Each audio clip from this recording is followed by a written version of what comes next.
The First Amendment guarantees us the right to protest, and it was put in there by our founding fathers because they knew that unchecked power tends towards corruption eventually.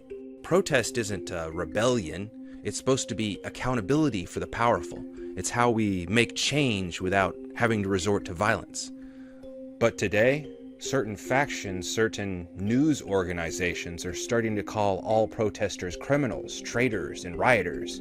It's usually rioters. They want to exaggerate the amount of rioters so they can paint the entire protest as being bad, even though it was for a good reason, but they don't talk about that. They talk about the rioters. And it's disappointing for me to have to say this, but even some close friends of mine have told me that they don't like protesters. But what happens if the protest was ever made outlawed? Don't think that that can't happen. In an autocratic, technocratic future where the government sees all and knows all, they have enough info on all of us to know if you're thinking about protesting their wrongdoings before you even decide to do it.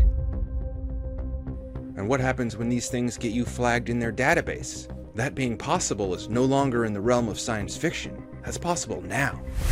We already have facial recognition, AI surveillance, predictive algorithms, and private companies like Palantir who have been collecting all of this information from different databases and are now handing it over to the government. The result is the government is now gaining more and more of a steady stream of behavioral data on all of us as individuals, which could in turn give them leverage over the public like never before.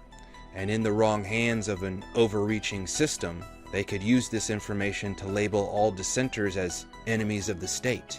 Now, they might not necessarily punish people with jail time for this. It would start instead with exclusion.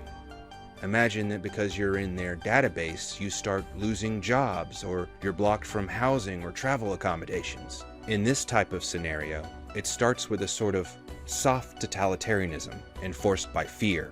And once that infrastructure is built, freedom doesn't just vanish overnight, it starts to become conditional.